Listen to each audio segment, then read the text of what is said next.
Hello students, हम लोग discuss कर रहे हैं हेलो एरीन्स की chemical properties. Last video lecture में हमने डिस्कस किया nucleophilic substitution reaction in hello arenes, और उसमें कंडीशन बताई कि क्यों nucleophilic substitution reaction hello arenes में मुश्किल होता है। उसको डिस्कस किया। वो लॉन्ग क्वेश्चन बोर्ड में बनता है, उस वीडियो को जरूर देखिएगा क्योंकि वो बहुत ही इंपॉर्टेंट वीडियो है और एक क्वेश्चन पूछे जाते हैं इसी पे। आज के वीडियो लेक्चर में हम डिस्कस करेंगे कि electrophilic substitution reaction in hello arenes. ये भी मैं जीओसी में डिस्कस कर चुका हूं, चाहे वो सल्फोनेशन हो, चाहे नाइट्रेशन हो, चाहे वो हेलोजनेशन हो, चाहे फीडर क्राफ्ट एल्काइलेशन या एसाइलेशन हो, सब इलेक्ट्रोफिलिक सब्स्टिट्यूशन रिएक्शन है। या हम ये कहें कि बेंजीन या उसके derivatives mainly electrophilic substitution reaction ही शो करते हैं, तो यह गलत नहीं होगा। Mainly reaction characteristic reaction of benzene and their derivatives is electrophilic substitution reaction. Mainly electrophilic substitution show करते हैं। यहां भी एक क्वेश्चन अच्छा बनता है बोर्ड का।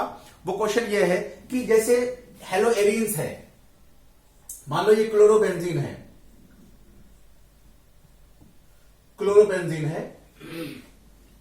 अब मान लीजिए क्लोरोबेंजीन में कोई इलेक्ट्रोफिलिक सब्स्टिट्यूशन हो। ये बयान मान लीजिए कि क्लोरीन से रिएक्शन हो और प्रेजेंस ऑफ फेरिक क्लोराइड की, क्या बनेगा पता है आपको? एक आर्थो पे आके क्लोरीन अटैच हो जाएगा, बता चुका हूं मैं आपको। एक पैरा पे आके अटैच हो जाएगा, आर्थो एंड पैरा डाइक्लोरोबेंजीन बन जाएगा। ऐसा क्यों होता है? तो आप लोग कहोगे कि ऐसा इसलिए होता है क्योंकि क्लोरीन जो है वो आर्थो पैरा डायरेक्टिंग ग्रुप है, वो आने वाले ग्रुप को आर्थो और पैरा पे अटैच कर देगा। ठीक है, यही बात सही है।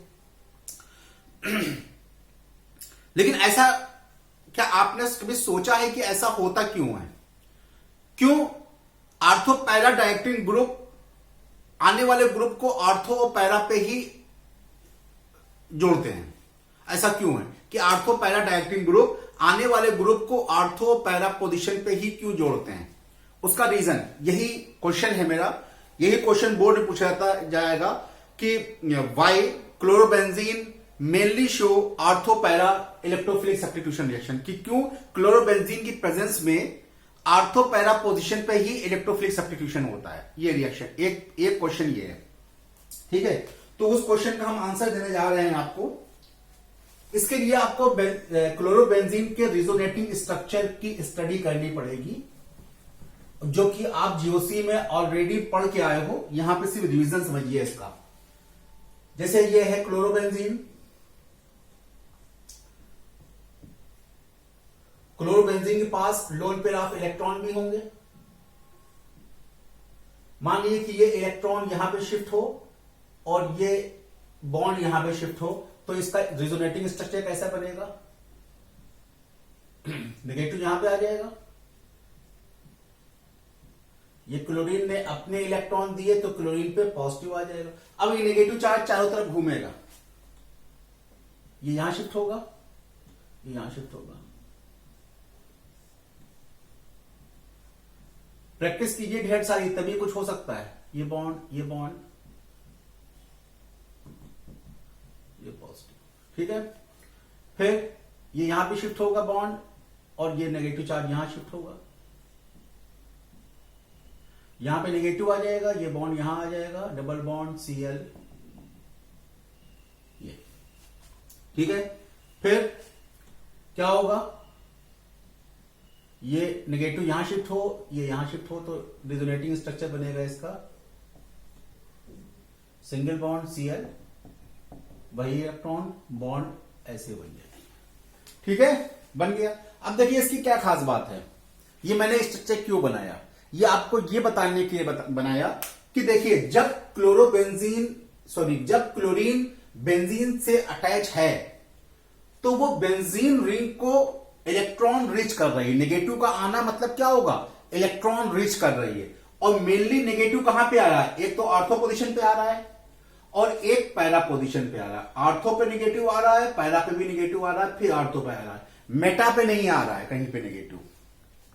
और आपको पता है, अच्छी तरह मालूम है कि इलेक्ट्रोफाइल वहीं पे अटैक करता है, इलेक्ट्रोफाइल इज पॉजिटिव चार्ज, तो वहीं अटैक करेगा जहां पे इलेक्ट्रॉन की डेंसिटी ज्यादा होगी। और इलेक्ट्रॉन की डेंसिटी कहां पे ज्यादा है? क्लोरोबेंजीन के आने से इलेक्ट्रॉन की डेंसिटी कहां ज्यादा हो रही है? आर्थो और पैरा पोजीशन पे इलेक्ट्रॉन डेंसिटी ज्यादा हो रही है। तो ortho and para directing group का क्या आने से क्या फर्क पड़ता है कि आर्थो और पैरा डायरेक्टिंग ग्रुप आर्थो और पैरा पोजीशन पर इलेक्ट्रॉन डेंसिटी बढ़ा देते हैं, जिससे आने वाला इलेक्ट्रोफाइल वहीं पे अटैक करता है। ये आपका आंसर है।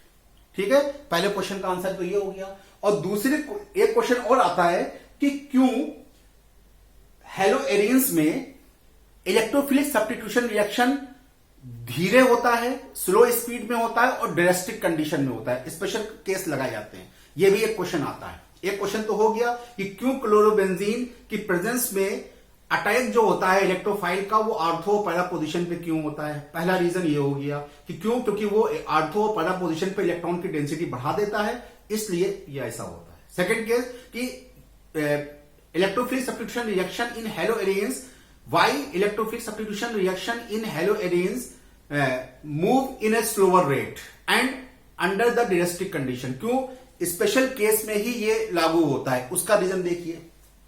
एक तो क्लोरीन जो है, इसका स्क्रीनशॉट ले सकते हैं आप। Chlorine ortho para directing group तो है, लेकिन साथ में एक रीजन और देखिए, दो काम करते हैं। नो डाउट ये आर्थो पैरा है, लेकिन एक चीज और देखिए, आर्थो पैरा के साथ साथ क्लोरीन का माइनस आई इफेक्ट बहुत ज्यादा होता है। माइनस आई इफेक्ट बहुत ज्यादा होता है। माइनस आई इफेक्ट का मतलब ये बेंजीन से इलेक्ट्रॉनों को खींच भी सकता है, बेंजीन से इलेक्ट्रॉनों को खींच भी सकता है। ठीक है, इस तरह से बेंजीन से इलेक्ट्रॉनों को क्या खींच भी सकता है, इलेक्ट्रॉनों को अपनी तरफ। अब बेंजीन पे क्या आ जाएगा? अब बेंजीन पे इलेक्ट्रॉन चलेगा तो बेंजीन पे क्या आ जाएगा? पॉजिटिव आ जाएगा। बेंजीन पे पॉजिटिव आ जाएगा। ठीक है, अब ये पॉजिटिव मूव करेगा,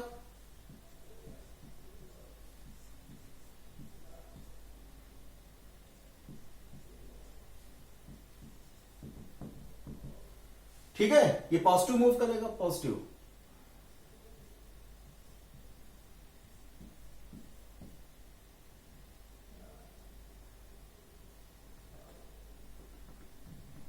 ठीक है, इस तरह से ये पॉजिटिव मूव करेगा। सॉरी, गलत बन गया।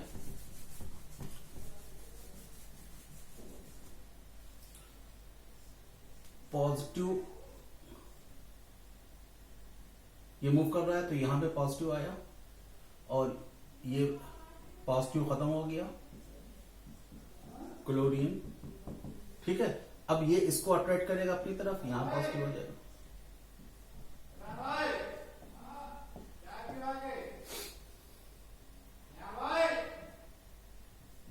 ये पॉजिटिव आ गया यहां पे। अब यहां पे पॉजिटिव क्या होगा? यहां पे अटैक हो गया। अब ठीक है, यहां पे जब ये यहां पे आएगा तो यहां पे क्या आ जाएगा? पॉजिटिव आ जाएगा, यहां पे पॉजिटिव आ जाएगा।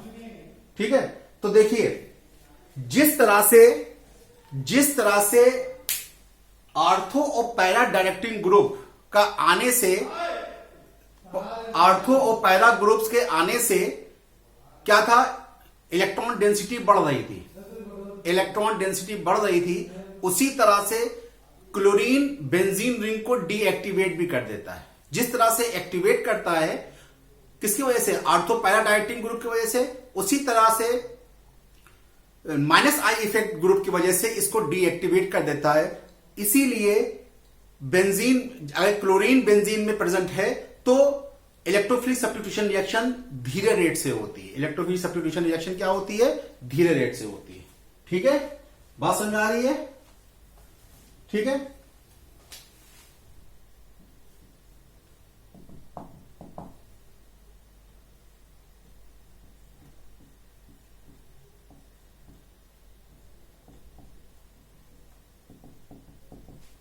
धीरे रेट से होती है। स्क्रीनशॉट ले सकते हैं इसका। अब एग्जाम्पल है इलेक्ट्रोफिलिक सब्स्टिट्यूशन के। एग्जाम्पल है इलेक्ट्रोफिलिक सब्स्टिट्यूशन के।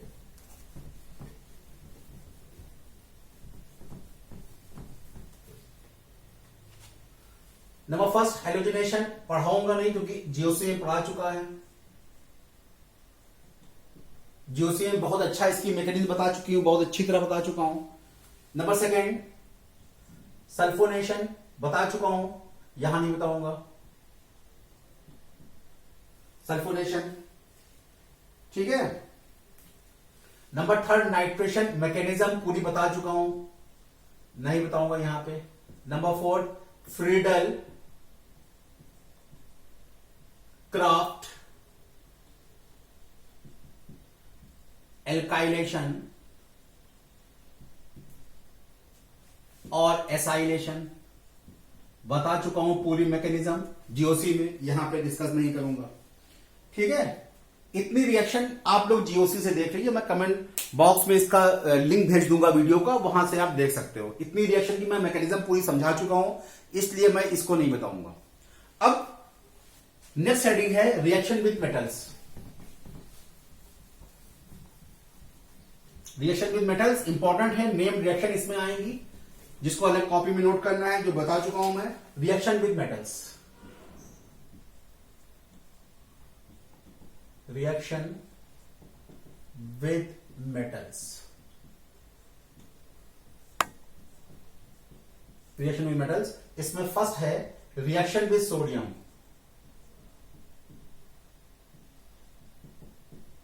रिएक्शन विद सोडियम इसे कहते हैं Wurtz Fittig reaction. Wurtz Fittig reaction, वहां पे वुड्स थी, हेलो एल्केन में वुड्स रिएक्शन थी कि reaction of alkyl halide with sodium in the presence of dry ether is known as Wurtz reaction, जिसमें दो जो एल्काइल ग्रुप आप रिएक्टेंट में लेते हो वही प्रोडक्ट आपस में आके जुड़ जाता है, डबल नंबर ऑफ हाइड्रोकार्बन बनता है। लेकिन ये वुड्स फिटिक रिएक्शन है। दो साइंटिस्ट थे वुड एंड फिटिक, उन्होंने रिएक्शन दिखाई थी। क्या था रिएक्शन, क्या है? Reaction of aryl halide, reaction of aryl halide, कोई भी aryl halide, reaction of aryl halide with alkyl halide in the presence of sodium. Reaction of alkyl halide and aryl halide with sodium in the presence of dry ether. In the presence of dry ether, क्या बन जाएगा? Alkyl arene बन जाएगा, alkyl arene बन जाएगा plus NaX, ये बन जाता है। ठीक है, अब इसको इसके एग्जाम्पल देख लें। मान लीजिए यहां पे हमने क्लोरोबेंजीन लिया, क्लोरोबेंजीन लिया, इसकी रिएक्शन करवाई सोडियम से, सोडियम के साथ, और यहां पे ले लिया हमने मेथाइल क्लोराइड CH3Cl, और प्रेजेंस है ड्राई ईथर की। बताइए क्या बनेगा? क्या बनेगा? कुछ नहीं, ये क्लोरीन, ये सोडियम को ये क्लोरीन रिप्लेस कर देगा, Na ये Na, ठीक है, 2Na लेना पड़ेगा यहां पे, और जो ये एल्काइल ग्रुप है ये बेंजीन के साथ जाके लग जाएगा, टॉलुइन बन जाएगा, टॉलुइन बन गया। अगर यहां पे एथिल क्लोराइड होता तो यहां पे क्या बनता? एथाइल बेंजीन बन जाता। यह है वुड्स फिटिक रिएक्शन। स्क्रीनशॉट लेने इसका, इसे कहते हैं वुड्स फिटिक रिएक्शन। ठीक है, एक और रिएक्शन है, स्क्रीनशॉट ले लें। एक और रिएक्शन इसे कहते हैं फिटिक रिएक्शन, वो भी देखिए।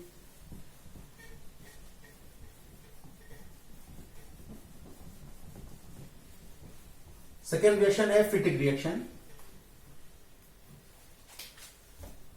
सिर्फ फिटिक, वो वुड्स फिटिक थी, ये फिटिक है।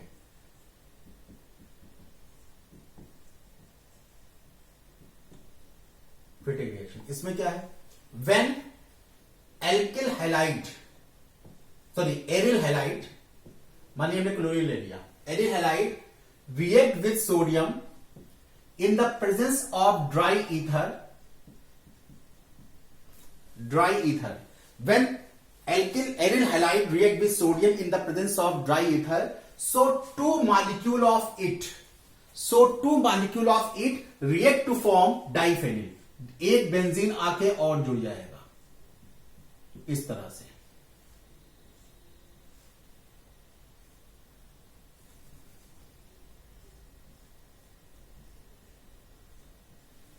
Diphenyl,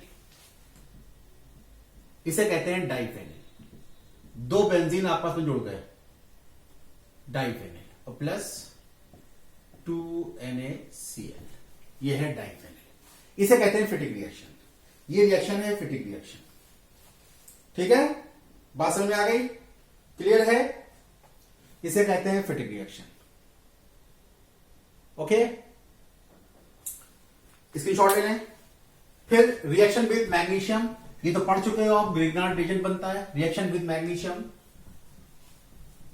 when aryl halide react with, when aryl halide, अगर हमने ब्रोमाइड ले लिया, bromobenzene react with magnesium in the presence of dry ether,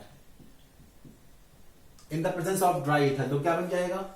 वहां पे एल्किल मैग्नीशियम ब्रोमाइड या हैलाइड बनता है, यहां पे एरिल मैग्नीशियम ब्रोमाइड बनता है. एरिल मैग्नीशियम ब्रोमाइड, इसे एरिल मैग्नीशियम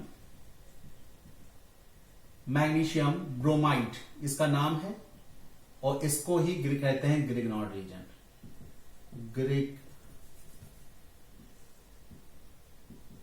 ग्रिग्नार्ड रिएजेंट. वहां भी ऐसे यूज किया था हमने, हेलोएल्केन में भी यूज किया था. ठीक है, बात समझ में आ गई? अब इसकी जगह अगर यही रिएक्शन लिथियम के साथ हो, ये ऑर्गेनोमेटलिक कंपाउंड है, मतलब ऑर्गेनिक और मेटल के साथ कंपाउंड ऑर्गेनोमेटलिक कंपाउंड कहलाता है. ठीक है, अगर यही रिएक्शन हम करवाएं लिथियम के साथ, प्रेजेंस हो यही ड्राई ईथर की, यही ऑर्गेनिक मेटलो कंपाउंड फिर मिलेगा. अब यहां क्या मिलेगा? Lithium Br. इसे क्या कहेंगे? Aryl lithium bromide. इसे क्या कहेंगे? एरिल या phenyl lithium bromide, phenyl lithium bromide. Organometallic compound है, ऑर्गेनिक कंपाउंड और मेटल का कॉम्बिनेशन है, इसे कहते हैं ऑर्गेनोमेटलिक कंपाउंड. ठीक है, स्क्रीनशॉट लेते हैं. फिर रिएक्शन विद कॉपर, ये भी एक नेम्ड रिएक्शन है. Reaction with copper, reaction with copper, ये सब अलग कॉपी में उतारिएगा, सब नेम्ड रिएक्शन है, important. Reaction with copper,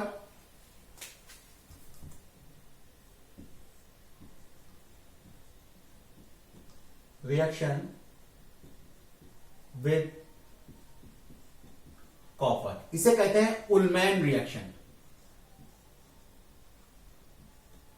double L होता है शायद, स्पेलिंग देख लीजिएगा. Ullman reaction, Ullman reaction. ठीक है, इसमें वही सेम, इसमें आयोडोबेंजीन यूज किया जाता है. व्हेन आयोडोबेंजीन, उलमैन ने आयोडोबेंजीन यूज किया था. When iodobenzene react with copper, so two molecule of it combine to form diphenyl. इसमें भी डाइफेनिल बनता है.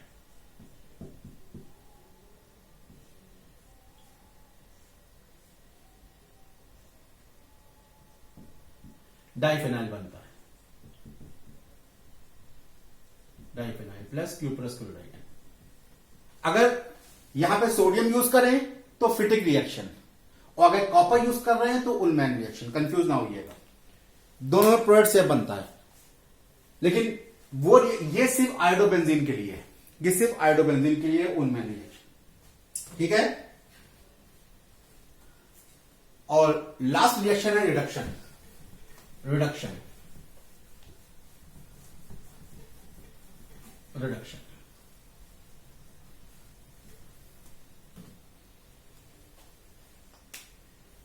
on reduction of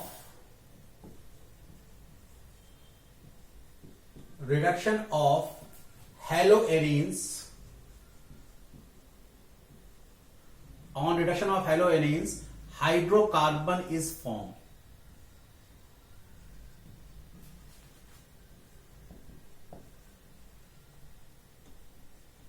hydrocarbon is formed.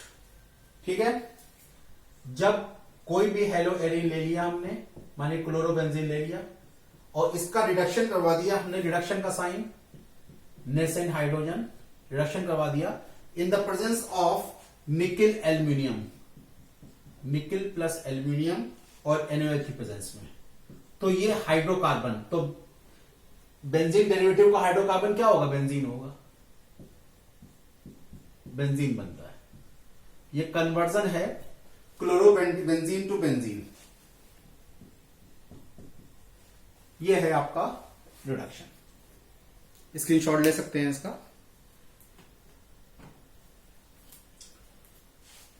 तो ये रिएक्शंस थी इलेक्ट्रोफिलिक सब्स्टिट्यूशन रिएक्शन, बेंजीन हेलोएरिन की इलेक्ट्रोफिलिक सब्स्टिट्यूशन रिएक्शन थी। न्यूक्लियोफिलिक पढ़ चुके, इलेक्ट्रोफिलिक पढ़ चुके, सारी रिएक्शंस हेलो एल्केन और हेलो एरिन्स की सारी रिएक्शन हम डिस्कस कर चुके हैं। अब बात ये एनसीईआरटी क्वेश्चंस की जो मैं बाद में लगवाऊंगा।